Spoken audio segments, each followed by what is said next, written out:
It seems almost unbelievable. A rocket is speeding toward the moon, carrying its human cargo to the very surface of Earth's nearest neighbor.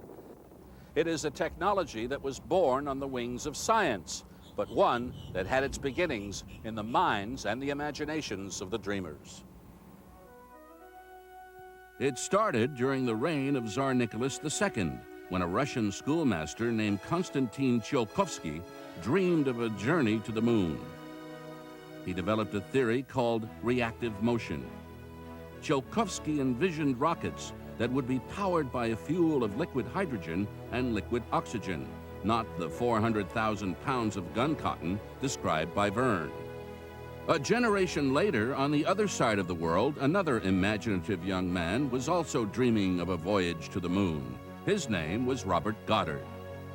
In 1926, the American scientist did, in fact, what Tsiolkovsky had done in theory when he fired the first liquid propellant rocket into the sky. Although the flight lasted only 2½ seconds and reached a height of 41 feet above the Earth, the technology that would carry man to the moon was born. A third great space and rocket pioneer was Hermann Oberth, who was also raised on a steady diet of Jules Verne and H.G. Wells. His book, The Rocket into Planetary Space, further popularized concepts of space travel and rocketry. Among those who worked with Oberth was an 18-year-old student named Wernher von Braun. The future German rocket scientist was destined to become the man who would lead America to the moon. Von Braun was, I think, a combination, a fairly unique combination of visionary, and he was certainly a visionary. We know this from his boyhood diaries and his drawings and his dreams and interviews with people who were brought up with him in Berlin.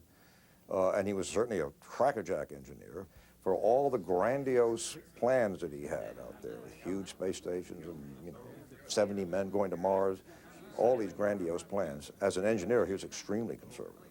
So he knew how to work with people. He was, I think, just a superb politician. And he had, I think, an exquisite public relations sense. He said, to get support for a big space program, you go to the public. Man in space is what von Braun promoted. Meanwhile, on the windswept plains of Kazakhstan, the great Russian rocketeer Sergei Pavlovich Korolev was designing the rocket that would pave the way for the first conquest of interplanetary space. On October 4th, 1957, the Russians successfully launched Sputnik, the first man-made satellite to orbit the Earth. Although it was only a small sphere of metal and wire weighing less than 185 pounds, its successful launch was destined to become the stepping stone that would propel man into space and toward the moon. After the tension of the launch, just getting that great beast off the ground, the next major point was maximum dynamic force going through the atmosphere. As it cleared that, then the separation of the boosters from the space vehicle. All of those things happened in sequence fairly quickly, all part really of the tension of launch itself. Then there was a long coast out to the moon. And our spacecraft was just rotating slowly, and we could look out the window and see the moon go by slowly, very slowly, about 1 revolution a minute. And then after the moon would go by, the Earth would go by. Now that's marvelous. Once it was on a translunar trajectory, it would coast, perhaps it'd make some mid-coast corrections, small velocity corrections to make sure it ended up at the right position. And then the next critical thing was getting into orbit around the moon. And we were all, I think, everyone who knew the sequence of events and the importance of the sequence of events were tuned very carefully to the monitors from the space control at Houston and from the spacecraft itself, obviously, of the sequence of events of getting into that orbit around the moon. And there was always a moment of cheering as they made that successful transition into orbit. It is now 83 hours, 2 minutes into the Apollo 11 flight. The astronauts are ready to transfer to lunar module power. Roger, Eagle.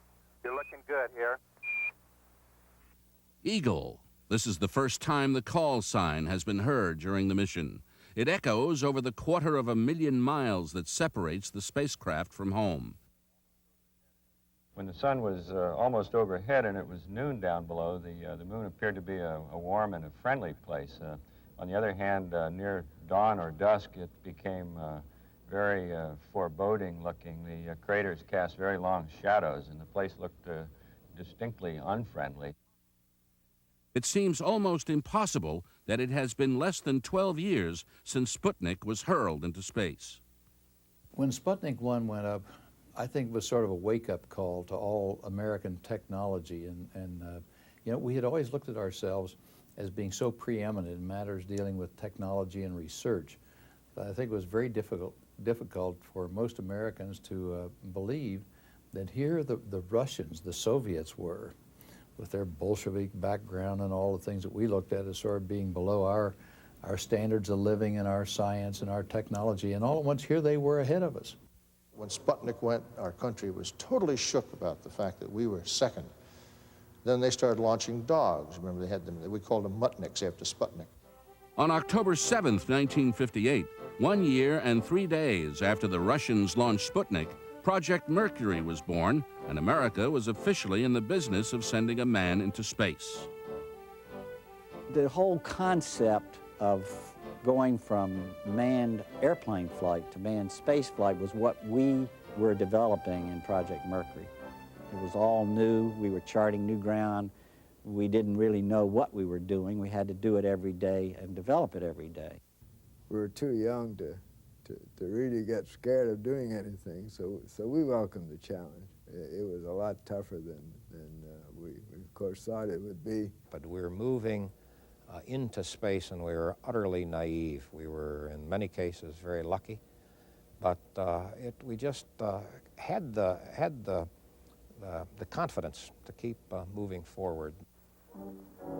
As Project Mercury got underway, production of Redstone launch vehicles began at the Marshall Space Flight Center.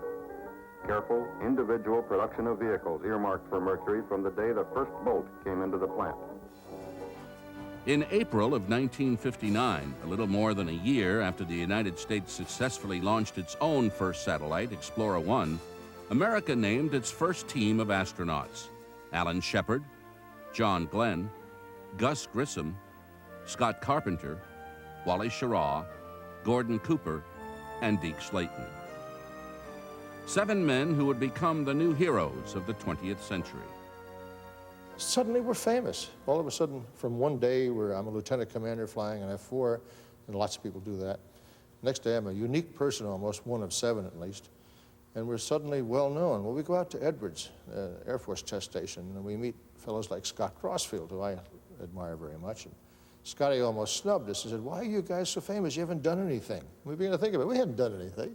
But that's the way we were treated all those days. And as a result, we bonded much more closely than you'd expect. We 7 became brothers.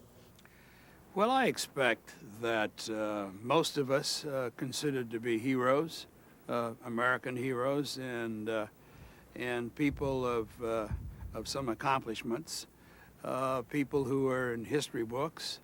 But you know, when you're sitting on the top of approximately 6 million pounds of highly explosive fuels, the last thing in your mind is being in somebody's history book.